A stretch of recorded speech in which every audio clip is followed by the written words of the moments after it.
বিসমিল্লাহির রহমানির রহিম।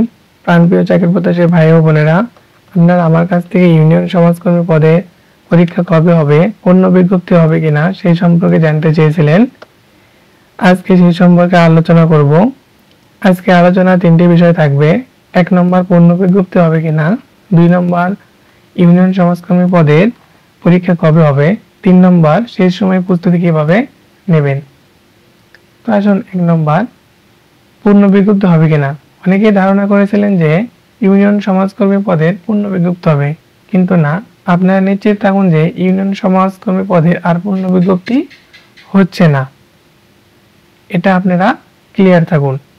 2 নম্বর ইউনিয়ন সমাজকর্মী পদের পরীক্ষা কবে হবে। আমার এক গোপন সূত্রে জানতে পেরেছি যে ইউনিয়ন সমাজকর্মী পদের পরীক্ষা খুবই তাড়াতাড়ি হবে। খুব তাড়াতাড়ি বলতে পরীক্ষা যে কালই হবে এমনটা না, 1 মাস বা 2 মাসের মধ্যেই পরীক্ষা অনুষ্ঠিত হবে, এটা আমি জানতে পেরেছি। 3 নম্বর আসুন সেই সময় কিভাবে প্রস্তুতি নেবেন। যেহেতু আপনার হাতে সময় খুবই কম, সেই সময় আপনারা বিগত সালের প্রশ্নগুলো সলভ করতে পারেন। সাধারণ জ্ঞানের জন্য জুলাই গণ অভ্যুত্থান পড়তে পারেন, এখান থেকে 2-3টা কমন পাবেনই। সাথে প্রাইমারি নিবন্ধন প্রশ্নগুলো শেষ করবেন। তারপর আসুন বিষয়ভিত্তিক টপিকের জন্য বাংলার জন্য আপনারা পড়বেন সাধু ও চলতি ভাষা পার্থক্য, ধ্বনি ও বর্ণ, শব্দ, বাক্য বা ভাষা, সত্য ও সত্যবিধি, ভুল সংশোধন, সমাস, বিভক্তি ও কারক, সমার্থক শব্দ, বিপরীত শব্দ, বাগধারা, এক কথায় প্রকাশ, পারিভাষিক শব্দ।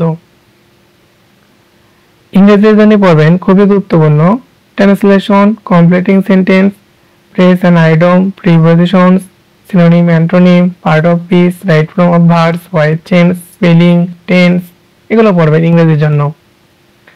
গণিতের জন্য খুবই গুরুত্বপূর্ণ শতকরা, লাভ ক্ষতি, সময়, দূরত্ব, গতিবেগ, ঐকিক নিয়ম, বাস্তব সংখ্যা, সমানুপাত, অনুপাত, লসাগু, গসাগু, উৎপাদক, বীজগণিতিক রাশি, রেখা, রশি, কোণ, ত্রিভুজ, চতুর্ভুজ, বৃত্ত, এগুলো পড়বেন। আর বিশেষ করে আপনারা বিগত সালের সমাজসেবা অধিদপ্তরের বিগত সালের প্রশ্নগুলো সলভ করবেন, এখান থেকে আপনারা মোটামুটি ধারণা পাবেন প্রশ্ন কিভাবে হয়। ভিডিও দেখে যদি সামান্য পরিমাণ উপকৃত হয়ে থাকেন, অবশ্যই চ্যানেলটি সাবস্ক্রাইব করবেন এবং বন্ধুদের মাঝে শেয়ার করে দেবেন।